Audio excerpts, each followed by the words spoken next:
Oftentimes, a lot of us don't know why the devil is fighting us.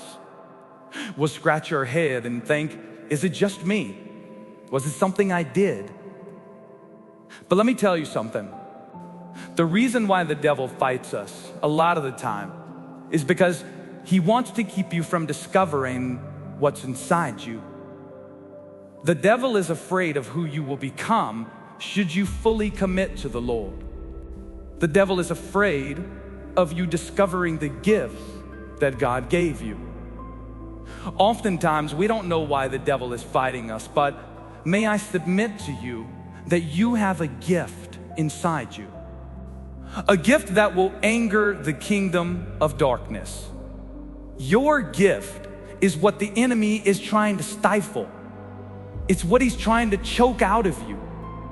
So he will throw naysayers your way. He will throw discouragers your way. The enemy sends people your way. He sends the Pharisees, the Sadducees, those people who are self-righteous and consider themselves to be highly educated and better than you. He sends them to try and talk you out of your calling. You can't sing worship. You can't teach the Bible. You can't preach. But you see, the devil can throw these rocks, but none will injure you. The devil will throw fiery darts at you, but none will pierce you. That's why the Bible says your gift will make room for you. Your gift will make room for you because no weapon formed against you will prosper. And I'd like to add to the fact that in order for us to realize our gifts, for us to fully experience the gifts that God has placed within us, there has to be a desperation about us. We desperately need to be filled with the Holy Spirit. We desperately need to get the Word of God in our hearts. We desperately need to get on our knees in prayer. That's how you'll learn your gifts and know what it is that God has placed inside of you. If you want to live out your calling, if you want to walk effectively in your assignment, you have to know, you need to know what it is He has placed in you. And if you're wondering what these so-called gifts are, 1 Corinthians 12, verse 7 to 11 says, "To each is given the manifestation of the Spirit for the common good.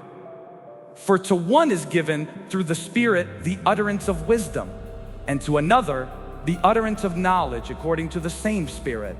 To another, faith by the same Spirit. To another, gifts of healing by the one Spirit. To another, the working of miracles. To another, prophecy. To another, the ability to distinguish between spirits. To another, various kinds of tongues. To another, the interpretation of tongues. All these are empowered by one and the same Spirit, who apportions to each one individually as He wills." The Bible is clear that to each there are spiritual gifts. But the devil doesn't care that you have gifts as long as he can keep you from activating them. If he can keep you in the dark, if he can discourage you, then his job is done. This is why wisdom and knowledge is so important for the believer. The devil is after you because of the gift inside of you. And some of you will keep finding yourself under attack, one after the other. One battle followed by another, constant opposition. But hear me, it's like this. You're attacked like this because as you are making strides in your spiritual life, as you are growing in faith, He knows that sooner or later you're going to break through and realize or recognize your gifts. That is why the attacks are launched. But during that time, during a season of attack, as a child of God, you need to be persistent. A thief doesn't break into an empty house. They don't. There's nothing of value in a house that's empty. There's nothing to steal. But when you find the devil trying to break into your life, it's because he knows. He knows what's inside you. He knows the heights that you can reach. He knows the value, the gift inside of you. And that's what he wants. The enemy hates the Christian man or woman who is walking in their calling, operating in their gift with power, with humility, with integrity, all for the glory of God. That's what the enemy hates to see.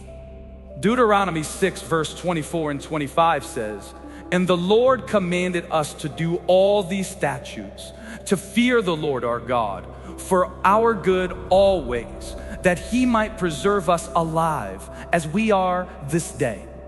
And it will be righteousness for us if we are careful to do all this commandment before the Lord our God, as he has commanded us." Saints, it will be righteous for us if we follow all his statutes, his commandments, and to fear him.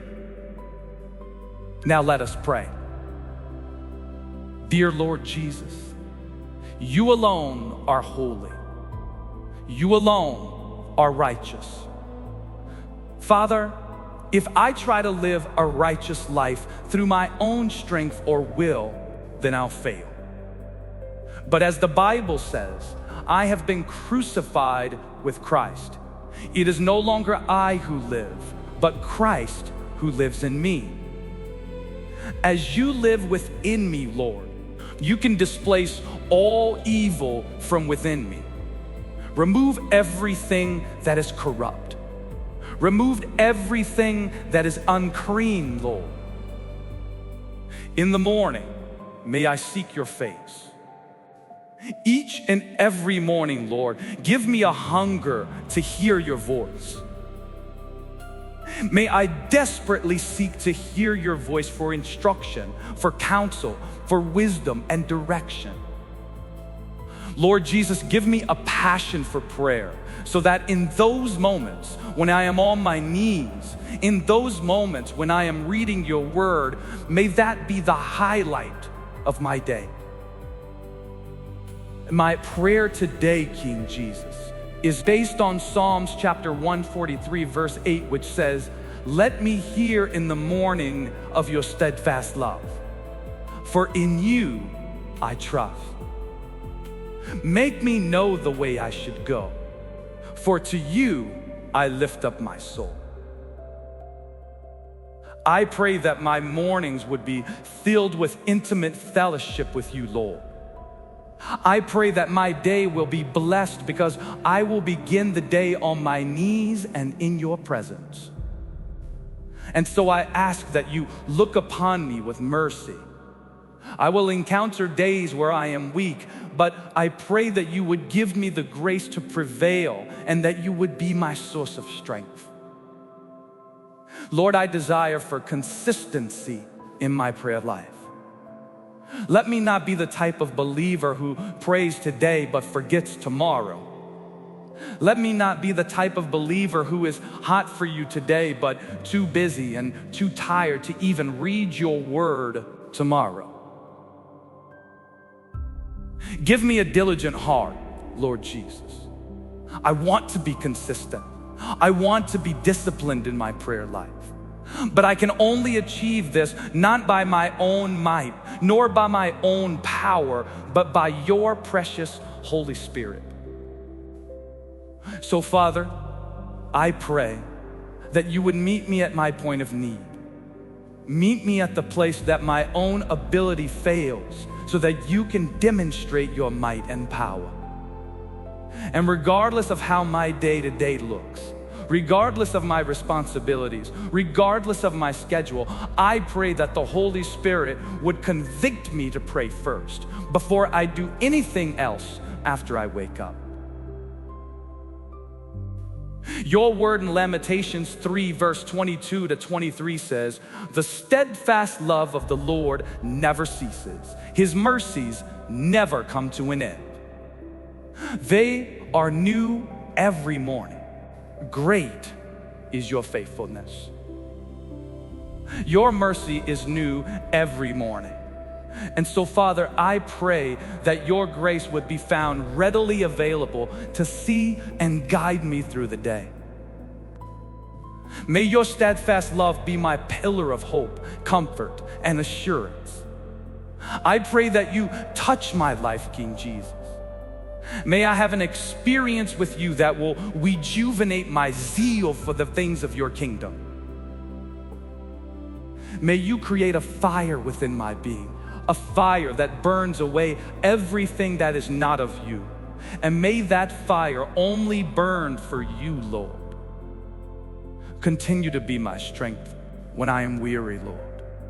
Continue to be my hope and comfort when I am distressed. Your word says, come unto me all who are heavy laden, and I will give you rest. Empty out all of the negativity in my life and instead fill me with more of you, with more of the Holy Spirit. Fill me with good fruits and faith that will please you. Refresh my spirit, Lord, and release your presence over my life. Your word in Psalms 90 verse 14 says, satisfy us in the morning with your steadfast love, that we may rejoice and be glad all our days. Lord, may I experience complete satisfaction in your presence each and every morning.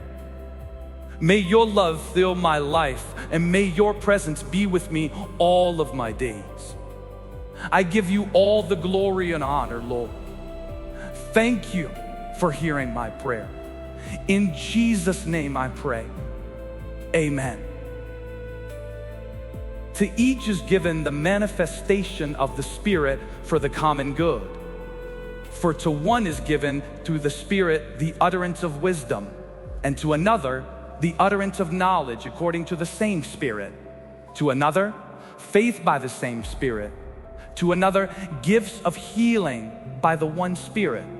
To another, the working of miracles. To another, prophecy. To another, the ability to distinguish between spirits. To another, various kinds of tongues. To another, the interpretation of tongues. All these are empowered by one and the same Spirit, who apportions to each one individually as he wills.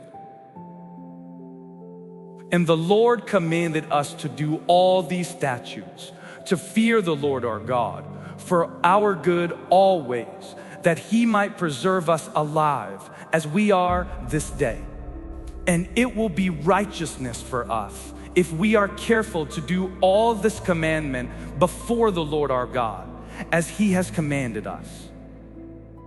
Let me hear in the morning of your steadfast love, for in you I trust. Make me know the way I should go, for to you I lift up my soul.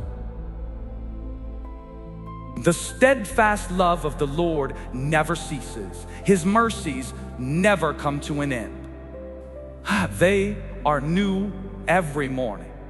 Great is your faithfulness.